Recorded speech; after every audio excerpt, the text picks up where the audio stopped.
Insider, we've got a special guest joining us today. Her name is Nadia, and she'll be sharing with us in terms of her experience on board LMA, how she found the whole journey, and everything in between.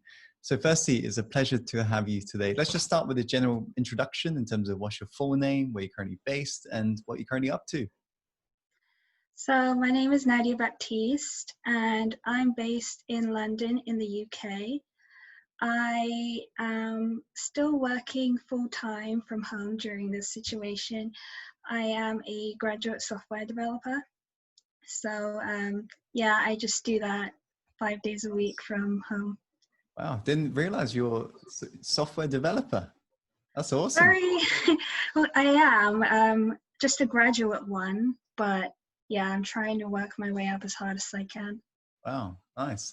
So I suppose let's start by just taking us through the journey in terms of where was your life before LMA? What was happening back then, and what issues were you experiencing back then?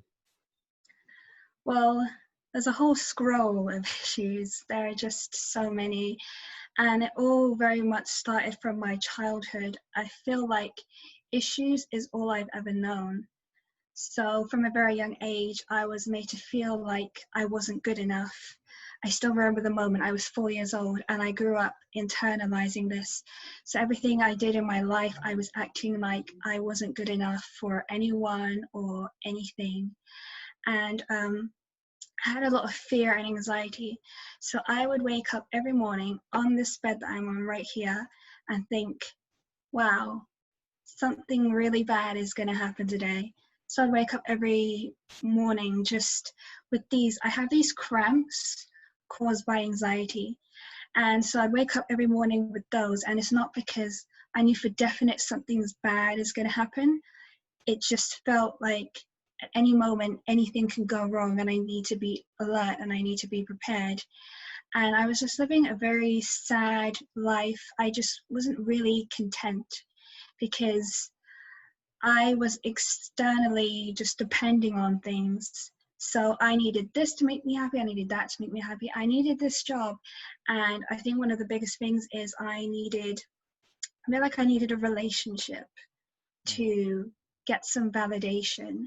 So it didn't really matter if I was in toxic relationships, and they were only toxic relationships.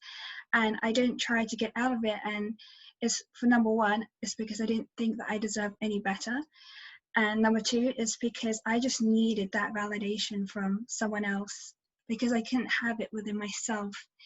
And it just got to this devastating point where this is going to sound so strange, but I was desperate for a child.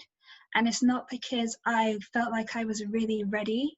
It's because I was so upset with my life. I felt like it would be a different version of me that could have a better life, and I could sort of live my life through it. And only then, when I truly realized how unhappy I was, I just so desperately wanted a new life, and every day was filled with fear and anxiety and sadness. So what did you try to do to resolve this problem when you were experiencing it back then? I tried so many things. I have had 6 therapists now, I think. I tried under the NHS. I tried privately. I had 2 rounds of antidepressants, and I was looking for online courses as well. And I tried all of these things, and I feel like I was getting worse throughout the years as I experienced more things rather than better. So nothing was just working for me. Nothing was sticking. Why did you feel like you was getting worse? Because I feel like I just went to such worse extremes. It's because I felt like I began to hate my life even more, and I was seeing qualities emerging in me which I didn't have before. I felt even more discontent with my life, and it got to the point where I had no care in the world whether I was actually here or not. I felt like it didn't make a difference. I felt like the people in my life were cursed to have me in their lives. And although I had always felt bad about my life before, it's only in my later years it started to get to that devastating point. Right. Firstly, I really appreciate you being so open and vulnerable with all of us today. I'm curious to know then, so when did you come across, I suppose, our work? What happened in terms of that? I was on YouTube and an ad for you came up, and you just had a lot of energy, and it was about your webinar to sign up for. And I just felt I was at a point in my life where I felt like I had tried so many things, and I just really was tired of being stuck, and I felt like maybe I could learn something, so I just signed up immediately when I saw the ad. Okay, so that was the Free Secrets to Reinvent Yourself webinar. And of Yeah, course, you were presented the opportunity to, learn from us further on board the Life Mastery Achievers program. Did you, if you were to be honest, have any fears or doubts or resistance before making that decision? 100%. 100%. Definitely. Okay. Not in a bad way, Yeah. just because I have, as I already said, tried so many things, and Mm, I was getting to a point where I felt like I was past help. One of my previous therapists, I was with him, and I had a little bit of a setback just mm, because of exams anxiety. I was in university at the time, and he said, "This isn't for you. You should just go on antidepressants." So I felt like other people were giving up on me, and so I was giving up on myself. And so I just thought, what could this possibly offer me that I haven't tried? And I felt like a heavy dependence. So I felt like it wasn't going to work unless there was someone in the room pushing me, just like a therapist might, just for the hour as well. And also, I'd come across something very similar. There was some guy who had a webinar about The Secret, and he just said how, I now have a girlfriend, and I now have so much money, and it's all down to this program, come on board. And so I just thought, okay, that doesn't sound like anything what I want. He's just the energy that he's given. So it kind of, the format was a little bit similar, but in this case, when I was watching the webinar and afterwards, I felt like I came away learning something that I felt could be valuable. And mm. so because I actually learned something, I just felt like I wanted to know more. I really did, and I just felt like it could be very beneficial. And then there's also people externally on the outside. I'm a people pleaser. I really take on people's opinions. Mm. So there were people on the outside when they heard the course, they just like saying, "Oh, you shouldn't do that." So I was internalizing that as well. But I eventually went for it because it got to a point where I was crying myself to sleep. I didn't know that that was an actual thing. I know it was an expression, but I was actually doing it. And because I felt like there was just so much promise and hope that I got from the webinar that I hadn't got from the other person's webinar or from all these different therapists, I just thought, I just have to go for it. Okay. So you just took that leap essentially. Yes.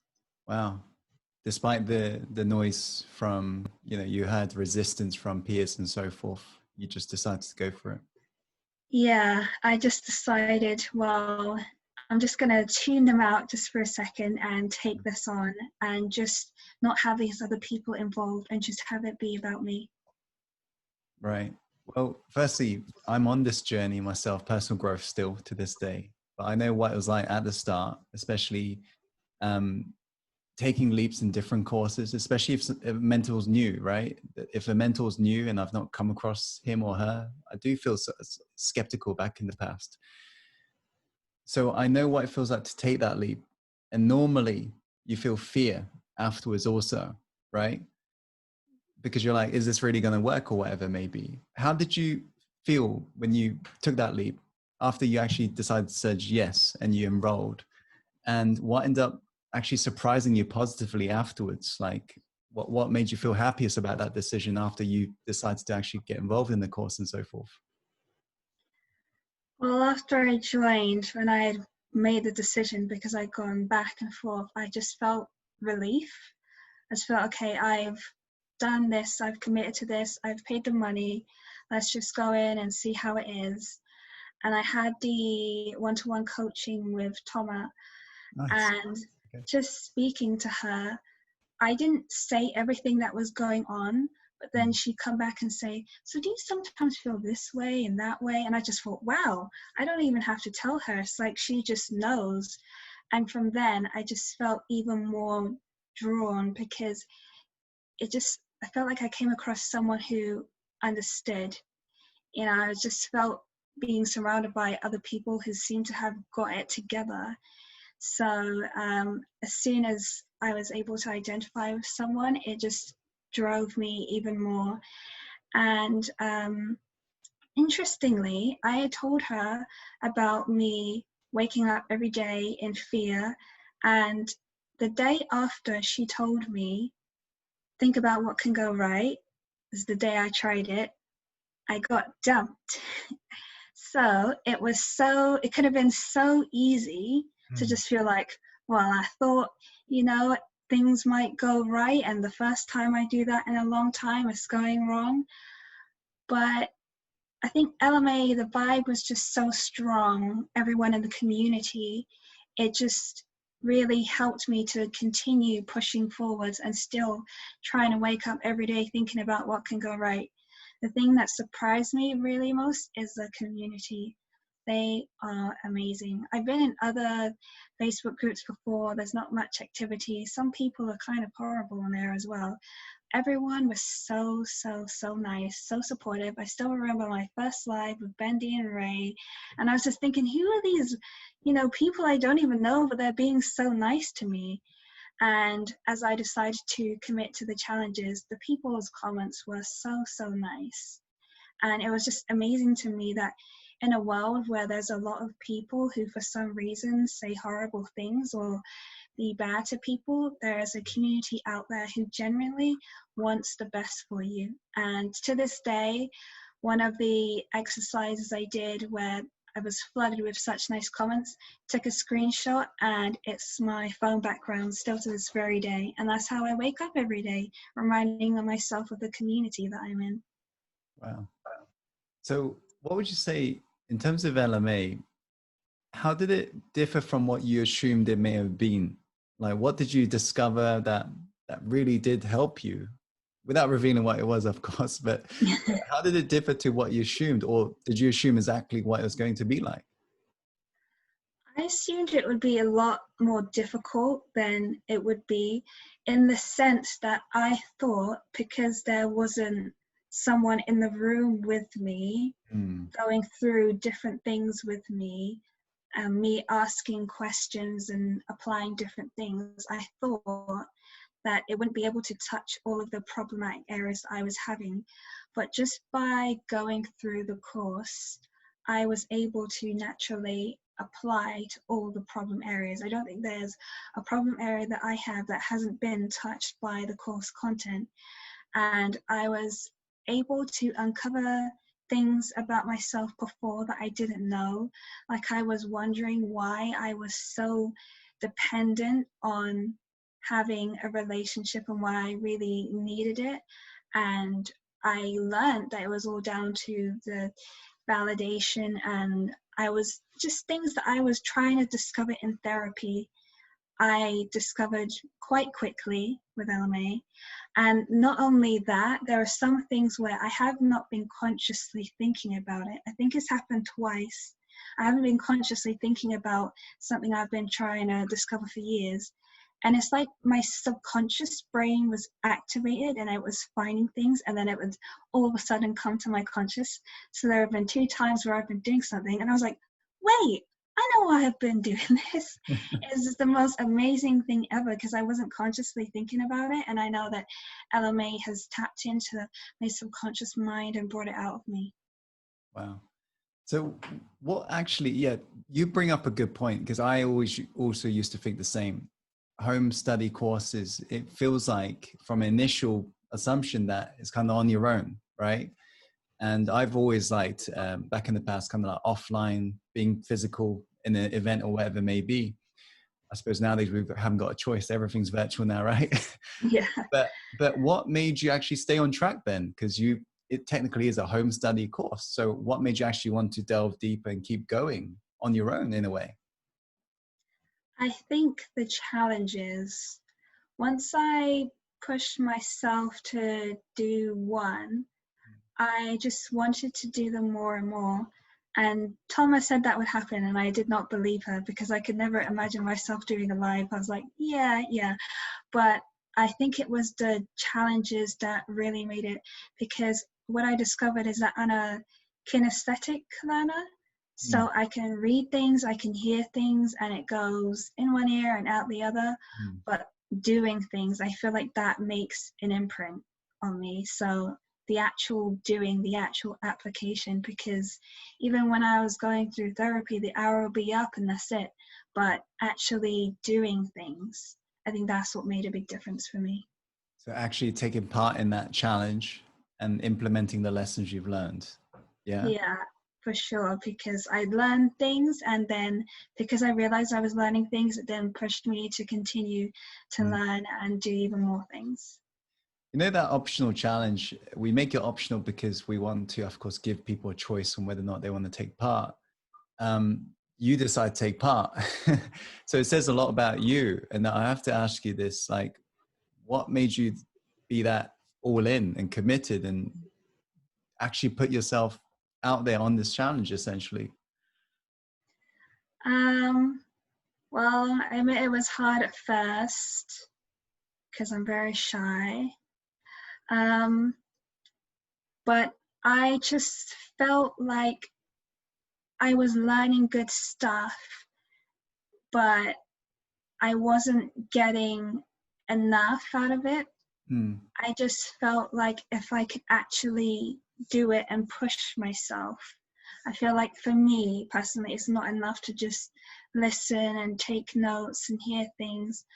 I felt like I had to put myself out there just once, just see how it is. And I don't like the idea of not trying things.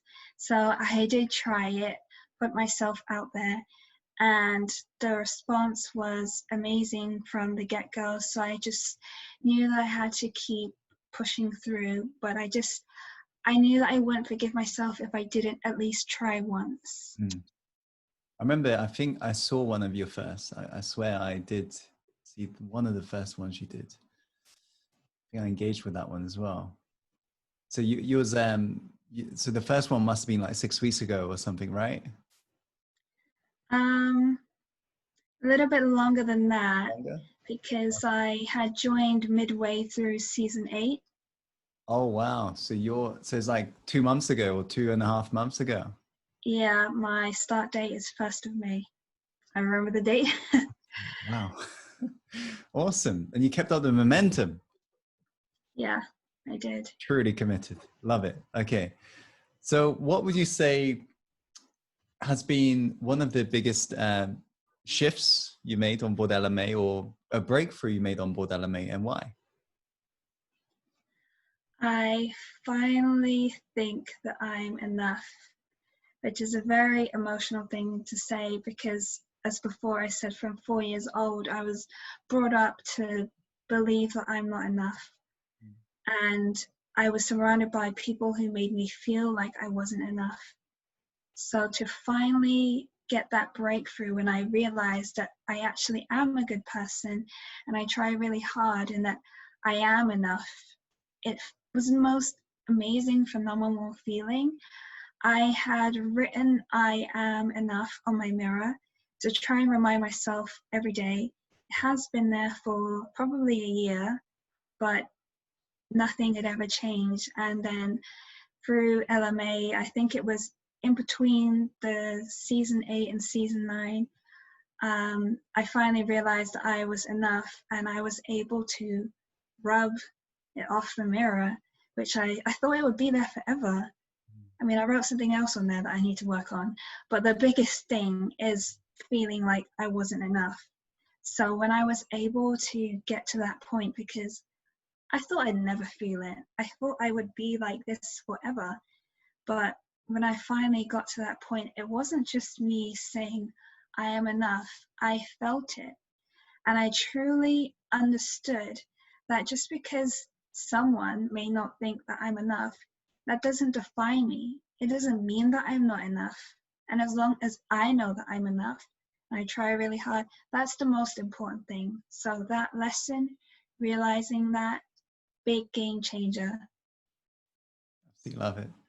What would you say has been the thing that made you happiest overall about LMA as a whole?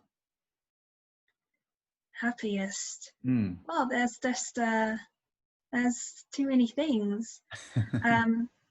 I think I feel like it's given me that new life that I craved, because I said before that I wanted a child purely to live a new life because I was so not happy with my own. But I feel with LMA, I've been given a new life, a new start, a new way of thinking. So just the fact that I can actually be excited for my future rather than bearing it and thinking about things that, would go wrong is all just melted away. It just makes me so happy that I can actually feel happy about my life and about my future and about possibilities that might come along. I think it's just the best thing ever because I can think about my life and not feel sadness. I feel that happiness.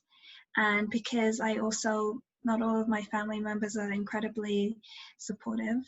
And so being a part of this family also that wants nothing but the best for me, that I've really, really connected with, that all part of it is just contributed to making me happy so much.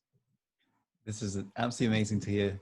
The final question, by the way, is what advice would you give to somebody maybe who's watching this video right now or thinking about maybe joining us on the journey? What advice would you give? Because you were on the fence not too long ago, right? Thinking about it. What advice would you give to that person who's kind of considering it right now? You have to do it. I am just telling you, you have to do it. I mean, if you're especially like me where you've tried so many things, or if you've lived your whole life a certain way, you'll probably think that you can't change, but you can change. It is possible. You can live that amazing life. You can be happy. All those negative things that you don't want in your life, you don't have to have them. You can have all of the positive things. And it may just seem like a myth. It may seem like it's not possible, but it is possible. But the first thing you have to remember is you have to really want it. Because if you don't really want it, it's just so easy to fall off. Once you know that you really want that life, then just do it. Go in for it. And it's investment in yourself, and it's the best investment you could ever make because your life changed phenomenally, completely. Nadia, just want to say thank you so much for your time today. And it's been a pleasure, connecting. You're still on this journey with us, and so am I, of course. We're going to be venturing, just going to that next level. So let's just keep up the awesome momentum. And for those of you who are checking out this video, just want to say also thank you so much for your time. And as always, follow your heart and take action. And let's create the life you're born to live. Take care.